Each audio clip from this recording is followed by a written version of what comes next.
Talk more about the WikiLeaks founders case being dropped and what this means now when it comes to the United States. Investigative journalist Ben Swann joins me now. Ben, so the WikiLeaks editor-in-chief, she said this, and I want to pull up her quote here. She said that, let us now focus on the threat Mr. Assange has been warning about for years.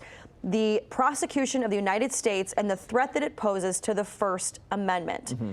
What do you think is going to happen next with Julian Assange? I mean, he's up for being extradited to the United States. Do you think it's going to happen? What's next? I think he will be extradited to the United States. Something I want to mention too, he was being held on this 50-week, essentially term in prison for skipping bail in the UK.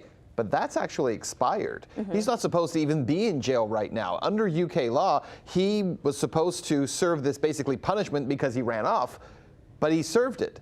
Yet he still sits in jail right now because the truth is all of this, what today reveals is what Julian Assange has said for years, which is that essentially the United States has been going after him and has been pursuing him, drumming up charges against him that were not legitimate.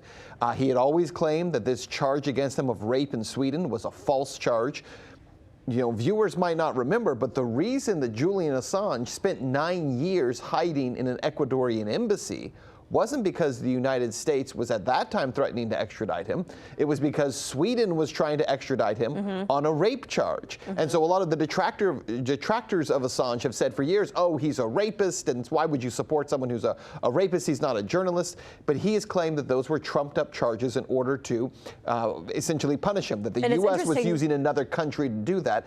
I think today proves that that was in fact true. And what's interesting is those 3 out of the 4 rape charges actually lost their or I guess kind of it was the statutory limit went up in 2015. Right. So here he is still on this one charge, and now they're going to totally they closed it back in 2017, then they reopened it. But look at the language they use. They use the language saying that it is weakened evidence, right? So what the prosecutor was claiming is, no, we had the proof. We have credible witnesses. We have a credible victim. That's what they were claiming. And yet, we don't have strong evidence. The evidence is weakened. It's somehow become less strong. So I think what's really happened here is, again, it goes back to this idea. Look at the totality of what took place. Assange was accused of something 9 years ago, spent 9 years hiding in the Ecuadorian embassy, claiming that it wasn't actually a legitimate charge and the U.S. was just trying to get him.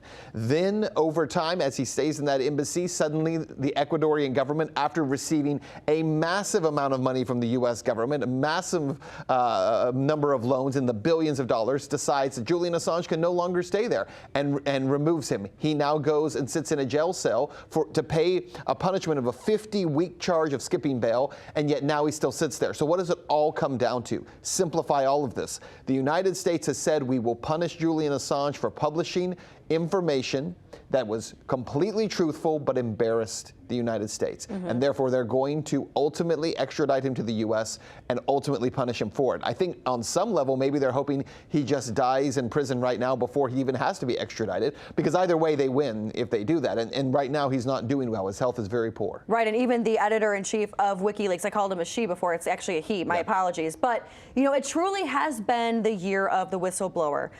So the question is was Assange kind of too early to the party? You had Daniel Hale, you had Edward Snowden, you had all these people where they were so bad, and now this year there's praise because of this White House phone call. Right, but that's not a real whistleblower. Yeah. But it's not even a real whistleblower. So I love how you said it, the year of the whistleblower, only because it's a fake whistleblower and not a true whistleblower. And what I mean by true is that the Obama administration and the Trump administration have prosecuted and gone after whistleblowers across the board, right? Congress has never stood up for any of them, whether it be Chelsea Manning or whether it be Edward Snowden or whether it be John Kiriakou, whether it be Thomas Drake. The U.S. Congress does not defend them.